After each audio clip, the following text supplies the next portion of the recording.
Alors, il se passe un phénomène très compliqué et très bizarre à la cité capitale devant tous les usagers de la route et devant le service administratif compétent. Le service administratif compétent ici, c'est l'autorité nationale en charge des transports, tel que défini par le Code de la route.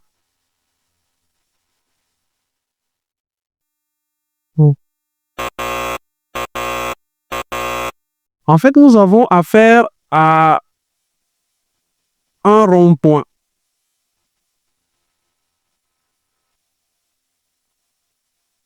Le Code de la route prescrit très clairement dans son article 107 parlant des ouvrages sur la chaussée.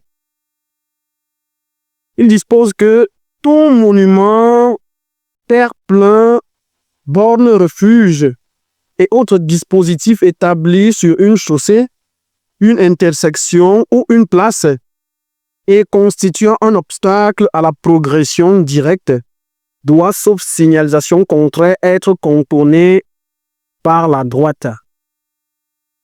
Mais vous voyez directement devant moi ici, les véhicules qui viennent tout droit, ils refusent complètement de contourner l'obstacle par la droite tel que prévu par le code. Vous les voyez depuis tout à l'heure. Alors, pour information, nous sommes directement devant le ministère de la fonction publique, le ministère de l'éducation de base. Plus loin, vous avez le ministère des Postes et Télécommunications. Et non loin de là, vous avez le ministère des Enseignements supérieurs.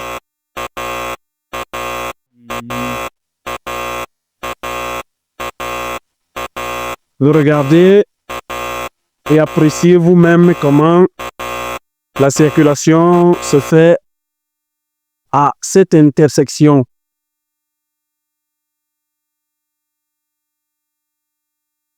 Voilà quand même quelqu'un qui a choisi de contourner où il descend, mais les autres ils viennent tout droit.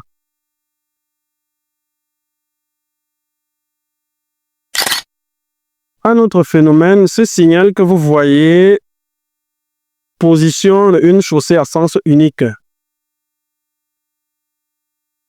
Voilà, une chaussée à sens unique. Mais regardez comment la circulation se fait. Regardez, vous avez le véhicule bleu qui monte et directement, vous voyez la Yaris et la 26 qui descend. La circulation se fait dans les deux sens, malgré le signal qui prescrit que la chaussée est à sens unique.